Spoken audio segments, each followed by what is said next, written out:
Welcome to this installment of Mr. B's Auto Shop. Today we'll be discussing performing a compression test on an automobile. Why would you have to do a compression test? Well, there's several different reasons. Number one, the car may be running rough, shaking. You may have a check engine light on with a misfire code. Or you may want to just check the overall condition of the engine, which is wise before you purchase a used car so that you don't end up stuck with a hefty repair bill later on.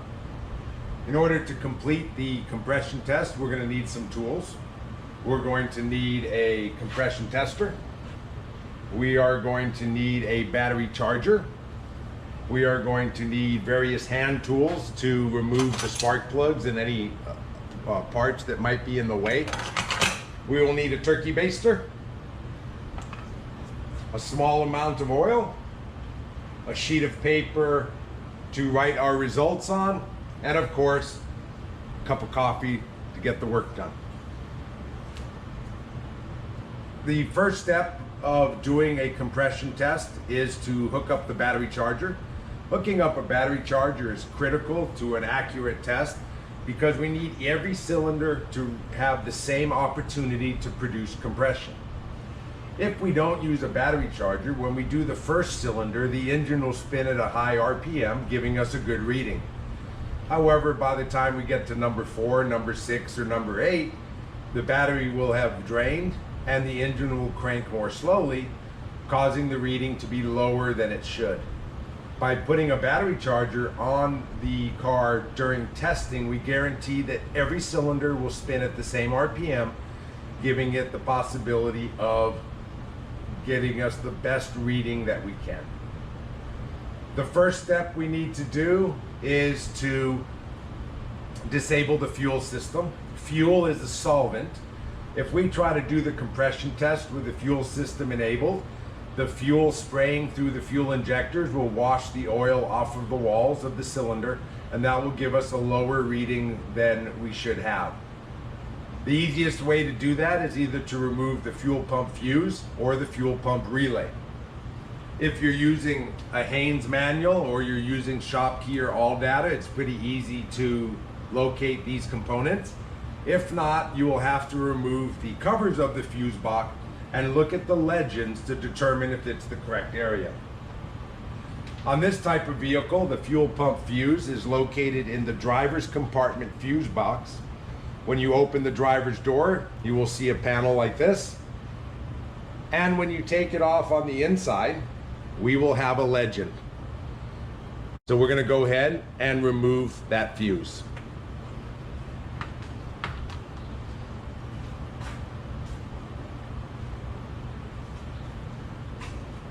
Once we have removed the fuse, we are then going to crank the engine over and let it start and die.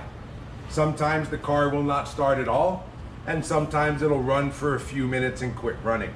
This guarantees there is no fuel pressure in the fuel rail, allowing us to do an accurate compression test.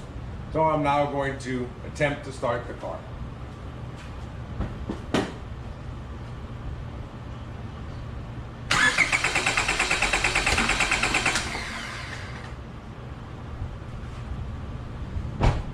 You will notice that the car did not start.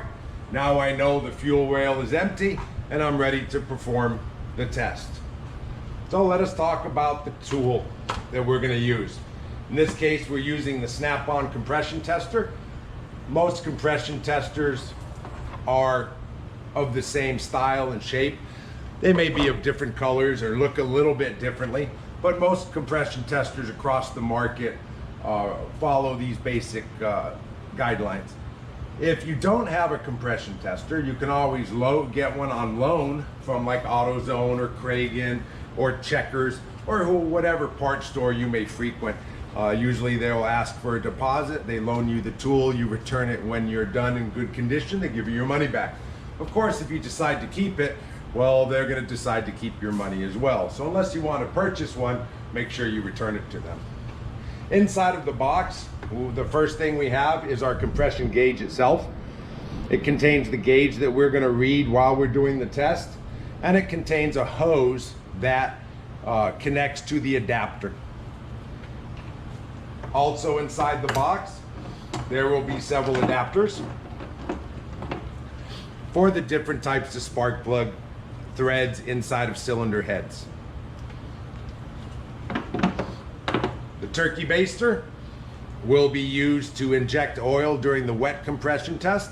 In the old days, we used to use a little squirt bottle, but today spark plugs are sunken inside the valve cover, and that just ends up making a mess. This gives us a method to inject oil into the spark plug hole more accurately and create less of a problem in the future.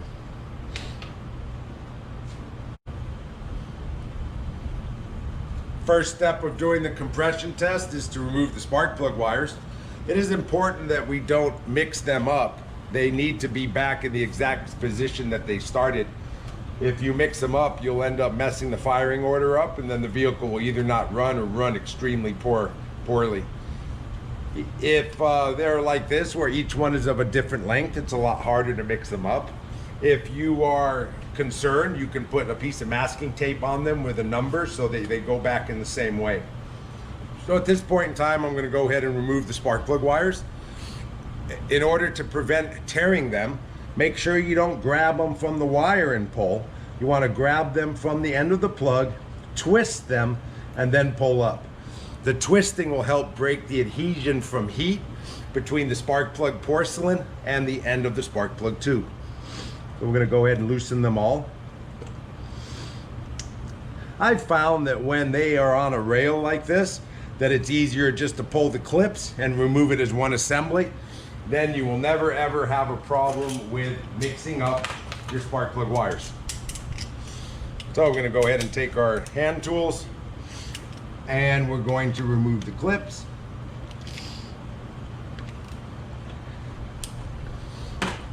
It's a good idea to have a tray or something to put your parts in. This will keep you from losing them or having to chase them around. Murphy's Law clearly states that any part dropped while working on a car will roll to the farthest reach of the car.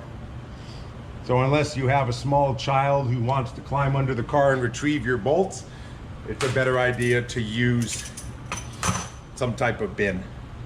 Once I have the clips off, I'm going to go ahead and pull the wires out, but I'm not just going to toss them off to the side. One of the most important steps of doing automotive work is inspecting the parts as you move along. You may find the problem before you get to the test. Visual inspection is hugely important. It's what we do to food, it's what we do to cars, it's what we do to people. So there's no reason not to do it when we're doing a repair. One of the more common problems is the valve cover seals will leak and these tubes will fill with oil. When they fill with oil, it gives the pathway for the spark to go other than the spark plug, and that cylinder will misfire. So check to see if they're coated in oil. If they are not coated in oil, we can move on. If they are, one of the repairs you need to do first is to replace the spark plug tube seals, and that will be covered in a different segment. So we're going to take those and put them off to the side. The next step is to remove the spark plugs themselves. It's a good idea to use a spark plug socket that has a magnet and a rubber boot inside, so you don't have to fish them out later on. So we're going to go ahead and break them free. We always want to do all spark plugs. We never want to remove one and do the test. That puts a strain on the starter as well as the battery, and it'll cause the engine to run at a slower or crank at a slower RPM. When we pull out the spark plug, inspect it. It should not be wet with oil. It should not be black in color. It should be a tannish color, and the edges of the electrode on the inside should be square. It's a good time to replace them if they look worn. If they are covered in oil or fuel, you're starting to narrow down where the problem is. So then we're going to go ahead and remove all 4 spark plugs, and then we're going to keep them in order.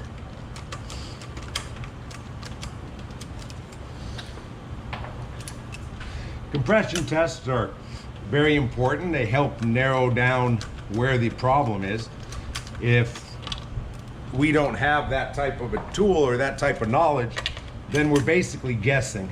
And well, nobody wants their doctor to guess, so I'm assuming nobody wants their mechanic to guess either. All right, I have all the spark plugs out. My next step is to match the spark plug with the adapters. So if we look at these adapters, you can see that this one, they're about the same diameter, but this one's a short reach and this one is a long reach. We are using a long reach spark plug, so therefore we're going to use the long reach adapter. Inside of the adapter, there is a Schrader valve. Make sure that Schrader valve is present. If it is not, you will not get a reading. Make sure it's tight. If it's not tight, you will get a loose or a lower reading. It is similar to a tire valve. It uses the same tool. Make sure it's snug, and then you're going to insert this into the cylinder. Do not over tighten it. It'll make it really hard to get out. All right, now we're ready to install the gauge. The gauge is installed similar to an airline. We pull back on the clasp with our fingers, we slide it over the tool, we release it, and now it's locked in. To remove it, we release the pressure once we've done the test with this valve on the side, and then we pull back the clip and the adapter will be removed. So I'm going to go ahead and install the adapter on the number 1 cylinder. Check it, make sure it's on there good. I'm going to go ahead and set the gauge here so we can see it.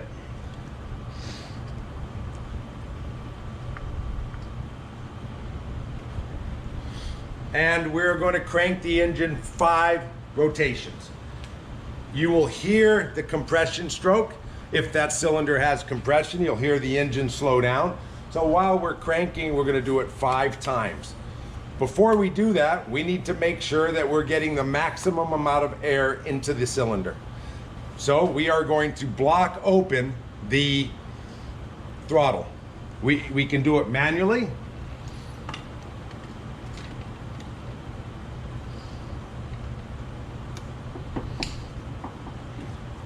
Or if we're cranking it from the inside, we can depress the gas pedal during cranking. That is a very important step. If you leave the throttle closed, you'll get less air. Less air equals less compression. So we're now going to crank the engine.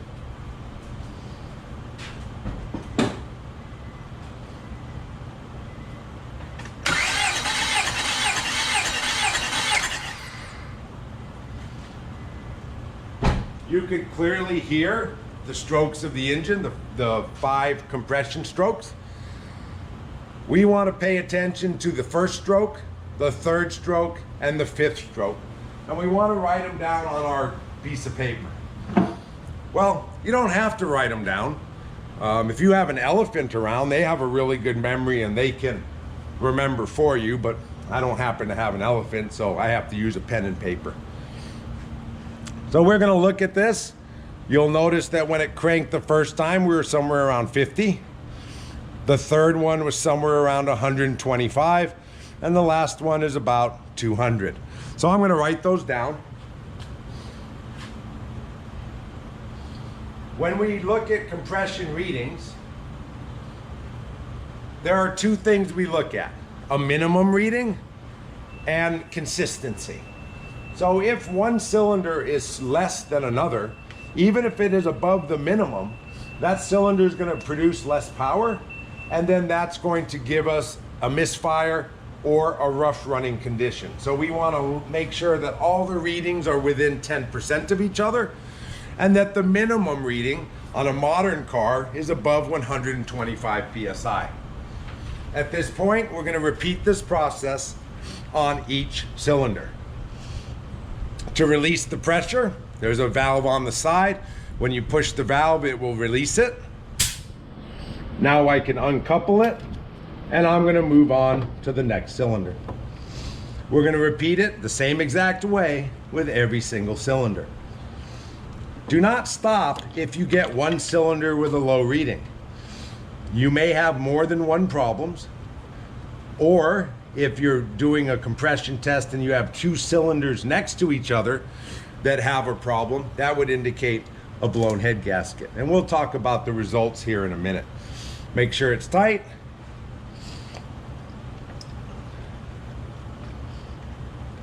Set the gauge up so we can see it. And we're gonna go ahead and crank it 5 revolutions.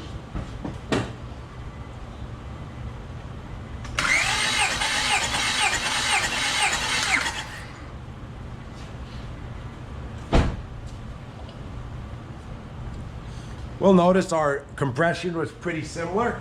We're still looking about 50 to 75 on the first stroke, 125 on the third, and 200 on the fifth. Once again, unless you have an elephant around, write it down. A lot of people think that the most important tool for a mechanic is a screwdriver or a ratchet or an impact. It's actually the pen and paper. Without that, you cannot effectively diagnose a car. Not a modern car. Cars were a lot simpler back in the 60s and 70s. Today's cars are pretty complicated, so it does help if you're able to take notes and jot down results. All right, so we're gonna go ahead and measure the third cylinder.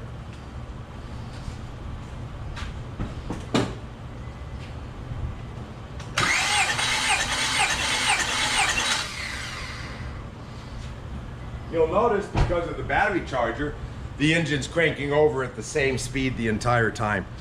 All right, you'll notice this one's a little bit lower. We're running about 190. That's not a problem as of yet. We're just gonna write down our results.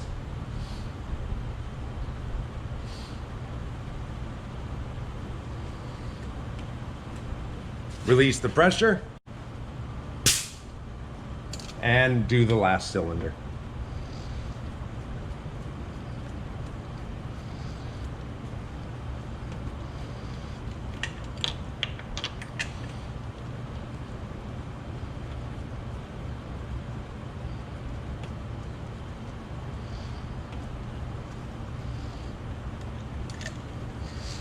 All right, we'll go ahead and set that up there, and we'll give it a run.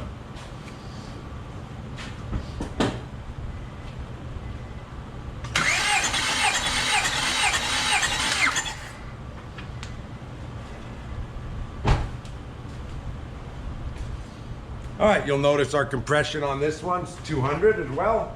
So we're basically right about the same as the others, 125 and 70. So what are we looking for? Well, how do we interpret the results? If all cylinders are above 125 and within 10% of each other, so if one was at 100 and 3 were at 125, that would indicate a problem on the cylinder that has 100 PSI.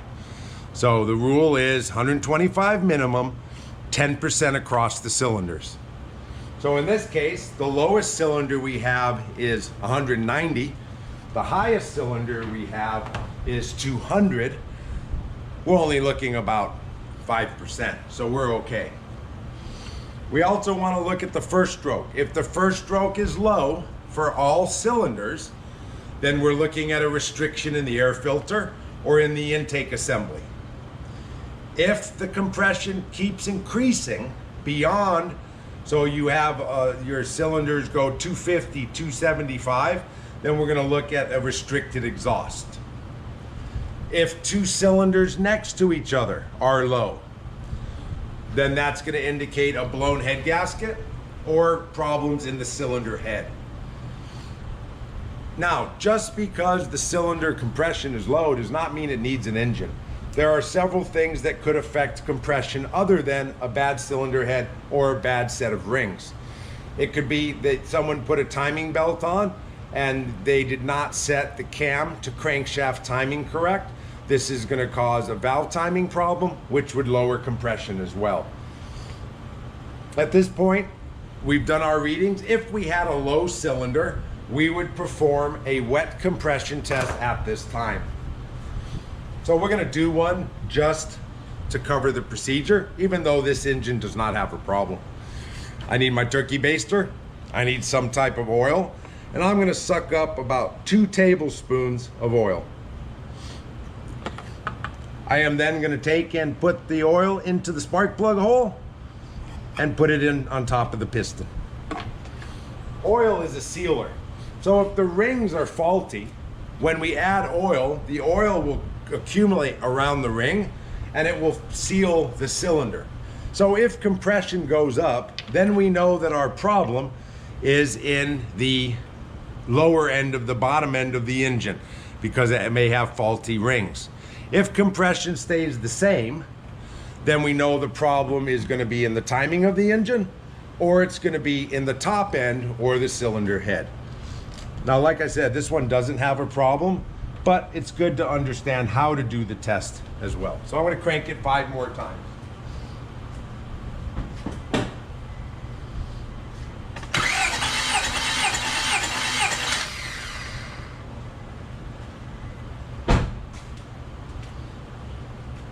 All right, you'll notice that the compression still remains at 190 PSI. So this is gonna tell us that the problem hasn't really gone anywhere. It hasn't gone up to 200 like the other cylinders. So we're gonna say that the issue, the slight amount of compression loss on this cylinder is due to the upper end. At that point, we're going to go ahead and remove the tester. And it's a good idea as you're done with tools to replace them into the box or into your toolbox. You sure hate to lose tools. They are pretty expensive. Many people have stories about going to a shop and getting some work done, and then they hear a rattling noise underneath the hood. They open the hood and there's a pry bar or a screwdriver laying around. Hey, it's a free tool. What are you gonna do? All right, I'm now gonna remove the screwdriver I used to block the throttle open, so that when I attempt to start the car, it's not at wide open throttle. And then we're going to reinstall the spark plugs.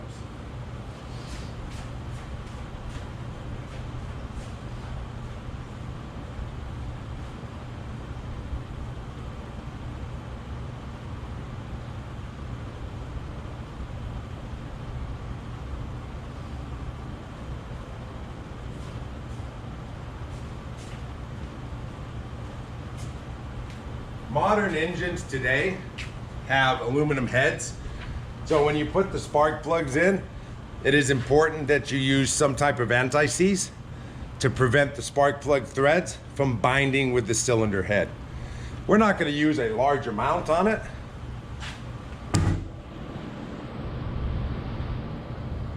If you take your dabber and we just go and put a little bit like this, that is plenty.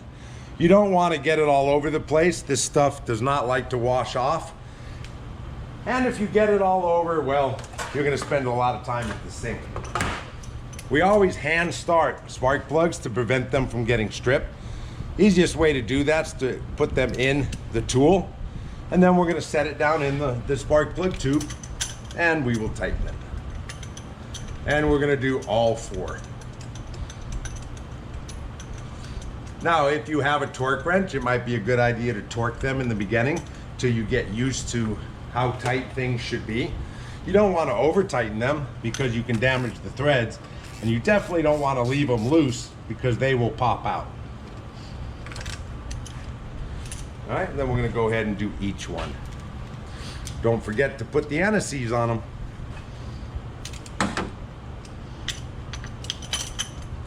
You also don't want to just roughly drop them in. You could close the electrode and then you're creating problems as you do the work. And that's not anyone's goal, is to start off with one issue and end up with 7. So be gentle. They do crack easy if you bend them, so make sure you're not too rough. Haste makes waste is the way the saying goes.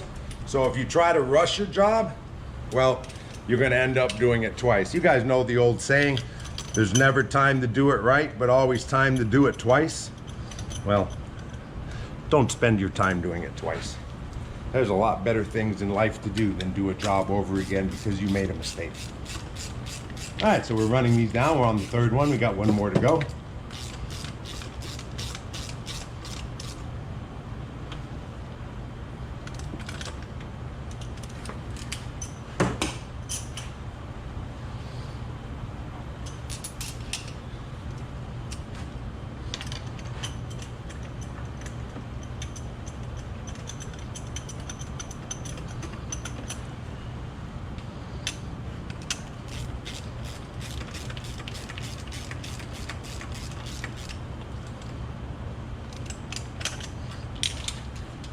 All right, we have all the spark plugs installed. Next step is to install the spark plug wires. Make sure you put them in the correct location. You also want to make sure they're sanitary looking when you're done. You don't want them to be all twisted up like this. That doesn't look very professional. So make sure the routing looks exactly the way it did when it came from the factory. If you took it off with the harness, make sure you put your bolts back in and make sure that you tighten them. Otherwise, well, they're gonna fall out. If you take 10 bolts off a car, it's usually a pretty good idea to put all 10 of them back. There's no extra parts. Kind of like a doctor. You don't want them putting you back together and forgetting something important.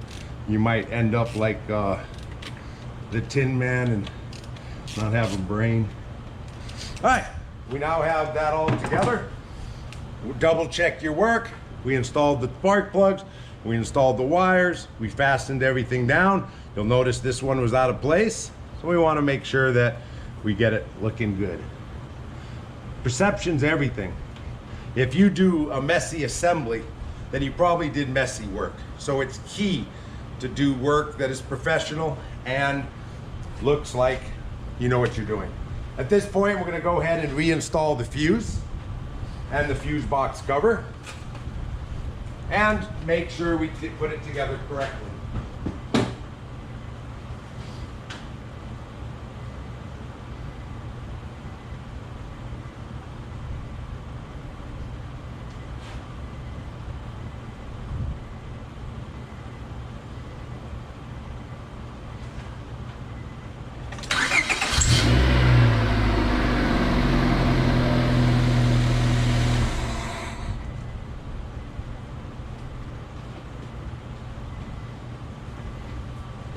So obviously we did something right. The car started, it runs good, so we know we put everything together the way it was. Although this car did not have an issue, we were able to discuss how to do the compression test. We were able to understand how to interpret the results of the compression test. In the next Mr. B's Auto Shop episode, we will cover performing a leak down test, and the leak down test will identify exactly where the problem is. Is it a blown head gasket? Is it a leaking exhaust valve? Is it leaking intake valve? Or is it worn rings? And that will get that's the test that we perform to give us the final diagnostics on this problem. So this concludes our compression test episode. I hope you all learned something. Make sure you subscribe to the channel and tell your friends. And I will see you next time on Mr. B's Auto Shop. Thank you.